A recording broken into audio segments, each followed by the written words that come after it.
As an artist, I find myself somewhat at odds with the general feelings of the creative community regarding politics. Purveyors of free expression operate in a largely separate realm from those whose priority it is to maintain the structure of our world. Our lens is quite different.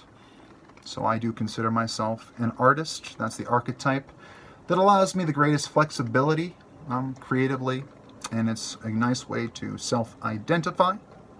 That is the group that I place myself into, the artists. It's easy to say, take care of everybody, etc. It's easy to be egalitarian. And it's a beautiful goal that we should strive to achieve. People tasked with difficult decisions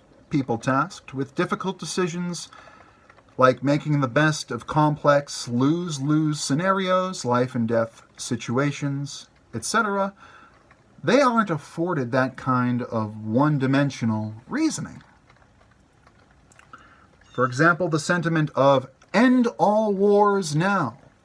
End all wars now. I agree with this sentiment. It's reasonable to demand that our leaders don't begin new wars and they try to wind down the ones we have. That said, it's unrealistic to expect all strategic moves during the fog of war to move in a direction of anti-war. It's an idealistic mindset. So we can dream. We can dream.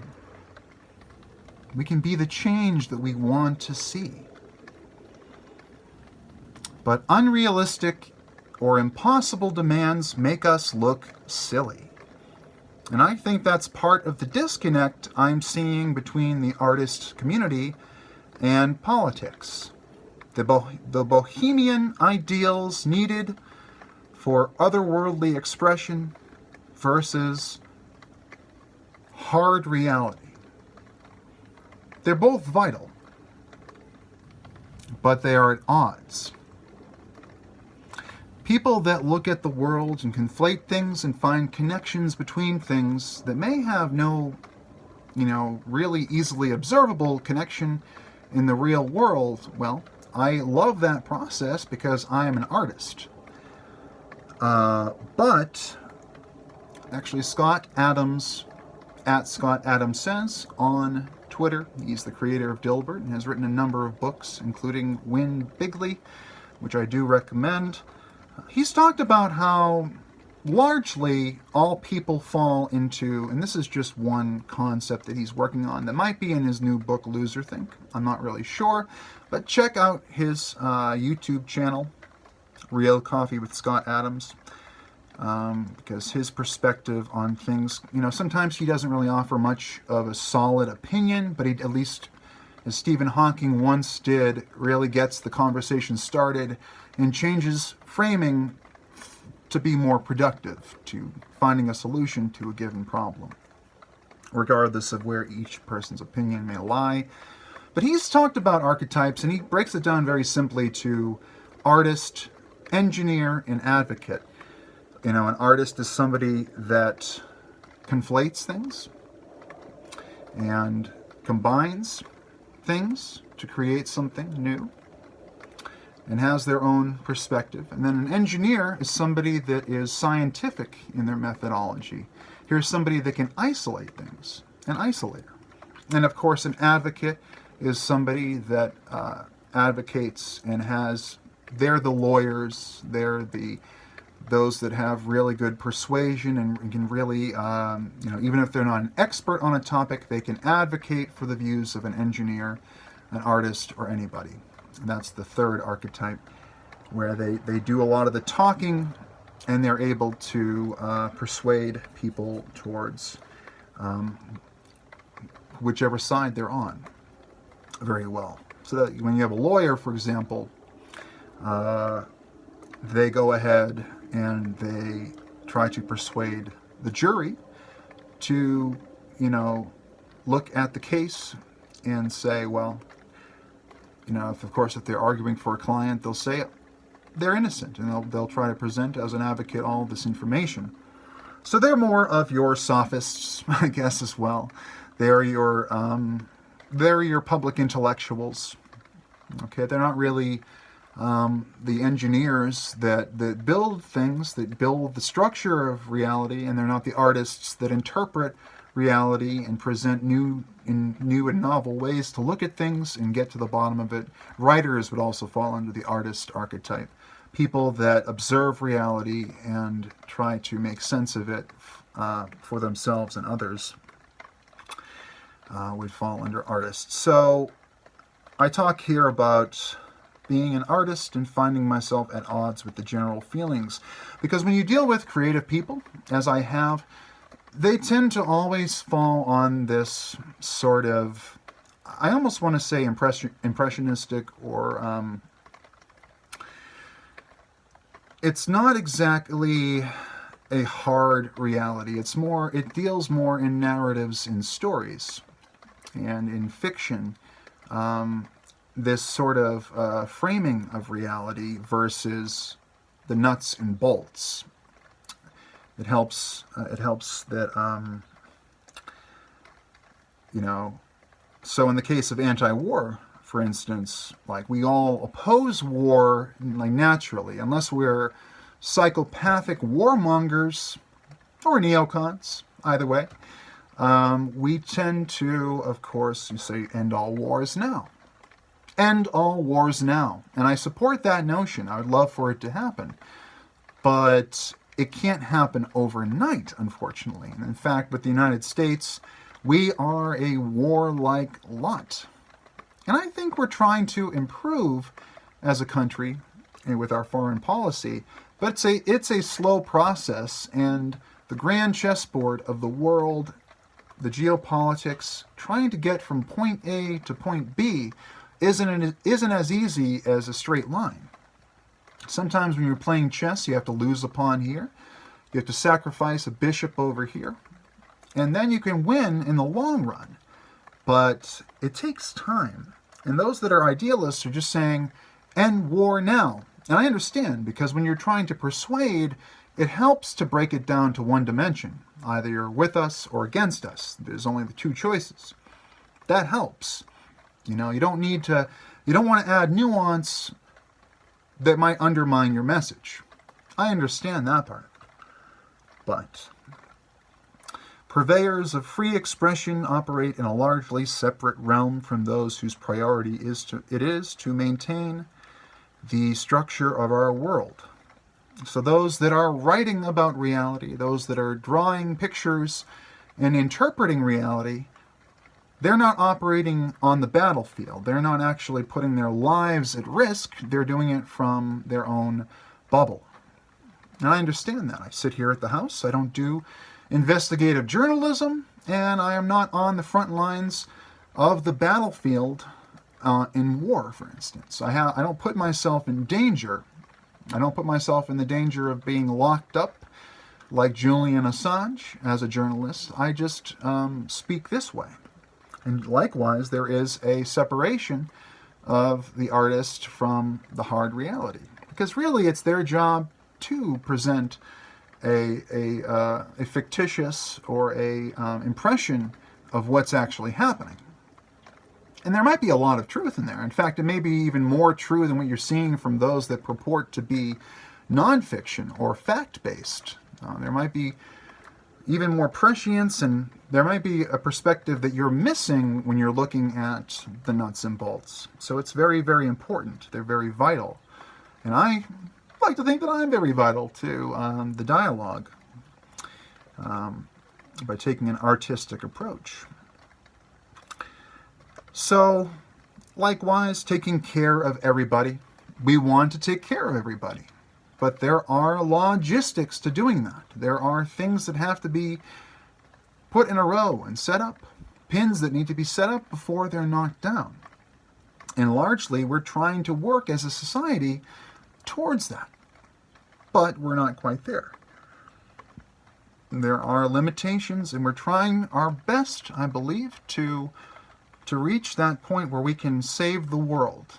Unambiguously save the world and we're just not quite there. And those that are tasked with difficult decisions, like situations where someone's going to die, complex lose-lose situations where no matter what move you make, up, down, left, right, A, B, start, if you're into Contra, you get the joke. No matter what you do, you're going to have a loss. You're going to have to accept some kind of cost, despite what benefit you're going for. And so it's easy to say, well, you're a monster. You're letting this happen. How can you allow this to happen? And you say, well, if I don't allow that to happen, something worse is going to happen. It's like the classic question, and I hate to be, fatalistic and everything. Actually, it depends. I like to be realistic, and if some fatalism gets in the mix, it is what it is. But say if, for example, you can try to save 100 people, but all of them might die, or you can try to save just 70 people, but at the cost of 30 dying. What do? It's a lose-lose scenario. You can try to save everybody and lose everybody, or you can try to save some and lose some. What do? You see, artists generally, in their personal lives perhaps, but in general, when they're looking at the big picture of the world, they don't have to make that complex, difficult decision. They don't. They're not a general.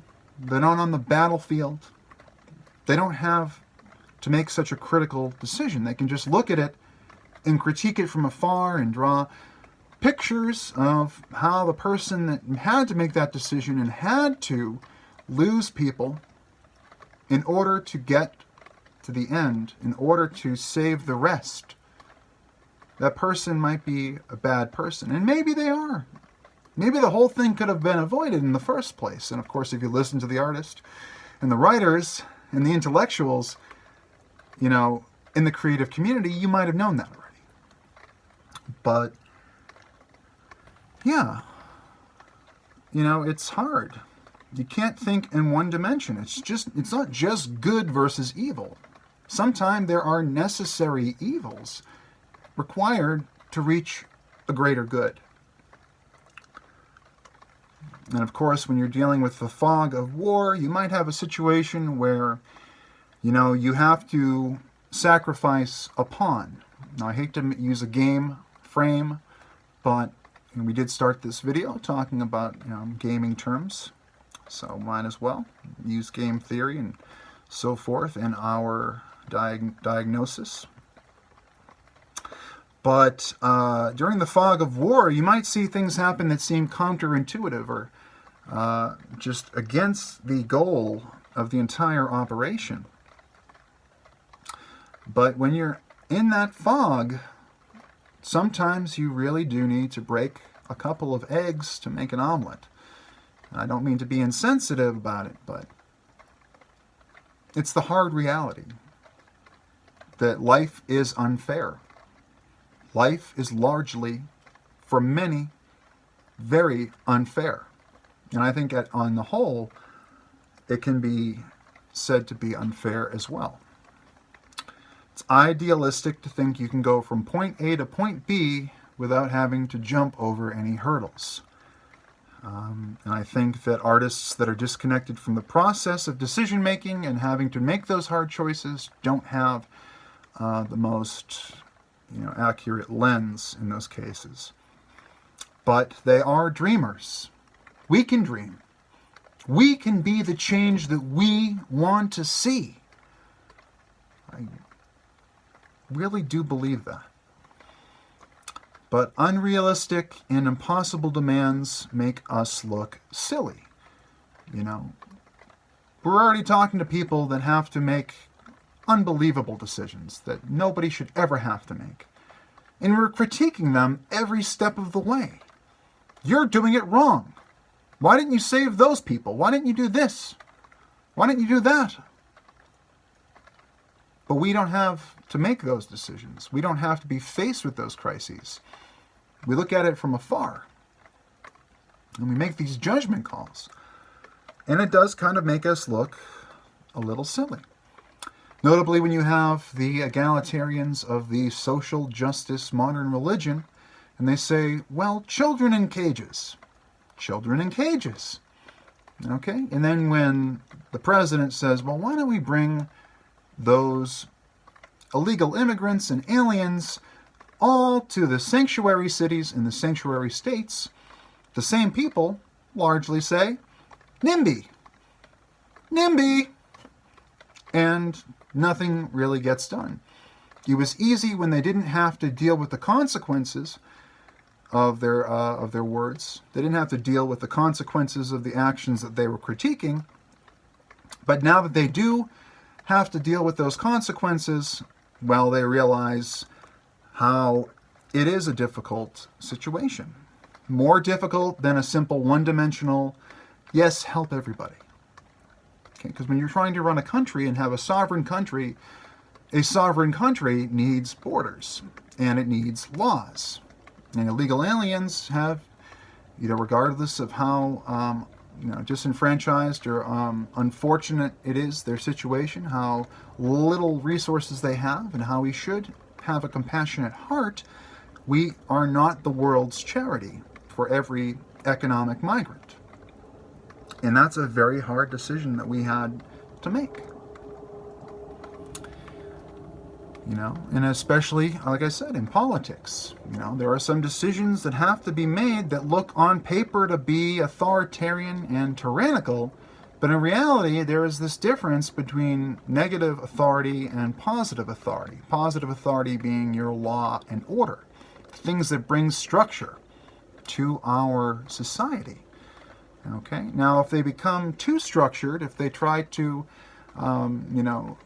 induce tyranny, such as the modern religion of censorship, where they take away the voice and the God-given and the constitutionally provided human right of free speech, well, it can be authoritarianism, just like libertarianism can create too much chaos. Authoritarianism can create too much control, and that's something that we should work to avoid. But those bohemian ideals needed for otherworldly expression and the hard reality that they are viewing and interpreting are both extremely vital to the human experience. So it is a balancing act.